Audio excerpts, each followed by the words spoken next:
চলছে সেখানে জমি মাফিয়াদের অত্যাচার। সকরা গ্রামে ফসলে চলল বুলডোজার।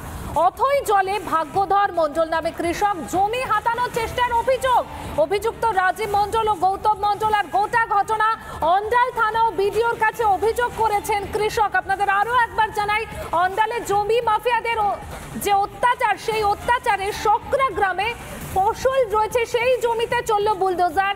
অথই জলে কৃষক ভাগ্যধর মণ্ডল নামে কৃষক, তিনি একদমই অথই জলে পড়েছেন। আর আমাদের প্রতিনিধি রমেন ঠিক কি ছবি তুলে ধরেছে আমরা দেখব। আমি দাঁড়িয়ে আছি যার বিরুদ্ধে অভিযোগ, সেই জমি মাফিয়া রাজীব মণ্ডলের বাড়ির সামনে। রাজীব মণ্ডলের বাড়ির সামনে দাঁড়িয়ে আছি এবং তার বাড়ির নিচে এই মানুষটা, দৃষ্টিহীন মানুষটা, যার জমি কার্যত ডোজার চালিয়ে তার জমির সবজি ফসল নষ্ট করে দেওয়া হয়েছে, তার বাড়ির সামনে ধর্নায় বসে আছে ভাগ্যধর বাবু, তার ছেলে এবং প্রতিবেশীরা।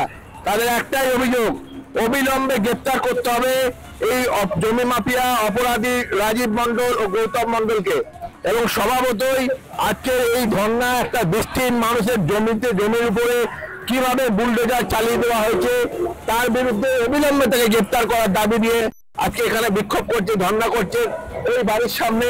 আমি একটু দেখাতে বলবো, পাশেই জাতীয় সড়ক, পাশেই 19 নম্বর জাতীয় সড়ক। দেখাতে হবে জাতীয় সড়কের ছবিটা, পাশে 19 নম্বর জাতীয় সড়ক এবং এই সামনেই অন্ডাল থানা। এখান থেকে কার্যত 100 মিটারও হবে না সেই অন্ডাল থানা। এবং রাজীব মণ্ডল এবং গৌতম মণ্ডল, যাদের বিরুদ্ধে অভিযোগ, যেভাবে জমি কেড়ে নিয়েছে এই গরিব মানুষটার, তার ফসল নষ্ট করে দেওয়া হয়েছে কয়েক বিঘে ফসল, তার বিরুদ্ধেই তাকে গ্রেপ্তারের দাবি নিয়েই আজকে ধর্নায় বসেছে এখন এই অসহায় মানুষটা। পুলিশের একাংশের মদতে এখনো পর্যন্ত এই জমি মাফিয়ারা অন্ডাল জুড়ে তাণ্ডব চালাচ্ছে, বলা যেতে পারে তাণ্ডব। এবং যাদের জমি কেড়ে নেওয়া হচ্ছে তাদেরকেই কার্যত প্রশাসনের পক্ষ থেকে হুমকি দেওয়া হচ্ছে আপোষে বিষয় মিটিয়ে। কিভাবে এলাকাটা এই মাফিয়াদের দাপট, কিভাবে জায়গাটা জেসিবি দিয়ে কুড়ে নষ্ট করে দেওয়া হয়েছে। মুখ্যমন্ত্রী বলেছেন যে সরকারি জমি দখল করে যারা অন্যায় করবে তাদের বিরুদ্ধে পুলিশ ব্যবস্থা নেবে। ওনাকে এসে বিষয়টা নিয়ে খোঁজ খবর নেওয়া শুরু হয় না। আমি একটু কথা বলবো, ভাগবতবাবু একটু উঠে দাঁড়াবেন। কিভাবে আপনার এই জমিটা কারা নষ্ট করলো এইভাবে? এই জমিটা গৌতম মণ্ডল, রাজীব মণ্ডল জেসিপি চালিয়ে দিয়েছে আমার সবজির মধ্যে। আপনি তো কত বছর ধরে এই জমি চাষ করছেন? আমি 1975 সাল থেকে এই জমিতে দেখাশোনা চাষবাস করে থাকি। তো হঠাৎ এই জমি নজরে পড়েছে মাফিয়াদের, তারা কি করছে জমিটা নিয়ে? এই জমিটা নিয়ে তারা হাতিয়ে অন্য লোককে বসাচ্ছে, বিক্রয় করছে।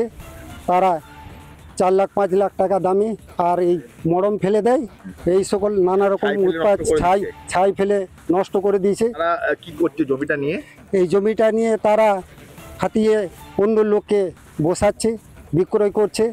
তারা 4 লাখ 5 লাখ টাকা দামি আর এই মরম ফেলে দেয়, এই সকল নানা রকম উৎপাদ ছাই ফেলে নষ্ট করে দিয়েছে। আপনি তো প্রশাসনের দ্বারস্থ হয়েছেন, বিডিওকে অভিযোগ জানিয়েছেন, থানাকেও বলেছেন, এখনো পর্যন্ত কোনো ব্যবস্থা হয়েছে কিছু?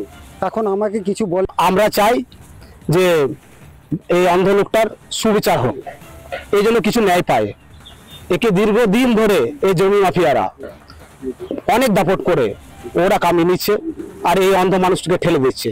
ইদানিং তো এর জমির ওপর এই চাষবাস করে খেত, এই সবজি বিচে এর খায়, এর কিচ্ছু নেই। ছোট্ট ছেলে, এই ছেলেটা সবজি বিচে আনে, ঘরের লোকরা খায় বেসনের চাল আর সবজি বিক্রি করে বাজার থেকে, হ্যাঁ সেটাই খায়। কিন্তু এই 4-5 দিন 3 দিন আগে এর পুরো সবজির উপরে এরা বুলডোজার চালাইবে। একের পর এক সরকারি খাস জমি বিক্রি করছে লক্ষ লক্ষ টাকায়, কোটি কোটি টাকা তারা রোজগার করছে। শেষমেশ এই অন্ধ মানুষটার জমিও কেড়ে নেওয়ার তারা একটা চেষ্টা করছে, জমিতে বুলডোজার চালিয়ে তাজা সবজির গাছ নষ্ট করে দেওয়া। এই অমানবিক ঘটনার সাক্ষী আপনাকেও থাকতে হচ্ছে, আমাকেও থাকতে হচ্ছে। কতটা দুর্ভাগ্য! আমি আজকে ডেটে এই জায়গায় আজকে যে ভাগ্যধর যে মণ্ডল যে জায়গায় যে পরিস্থিতিতে যে আছে, সেই পরিস্থিতিতে ভবিষ্যতে আমিও পড়ে আছি। আমার বাবাকে থ্রেট করা হয় জায়গা বিক্রির নিয়ে। গৌতম মণ্ডলী বলেছিলেন কম টাকায় জায়গা দিয়ে আমাদেরকে বিক্রি করতে, আমার বাবা রাজি হয়নি।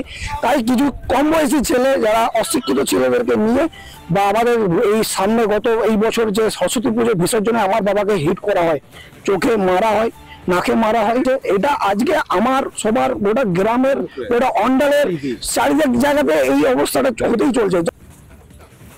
অন্ডালে জমি মাফিয়াকে দৌরাত্ম অন্ডালের ব্লক উন্নয়ন আধিকারিক দেবাঞ্জন দত্ত, তিনি ঠিক কি বলছেন শুনুন।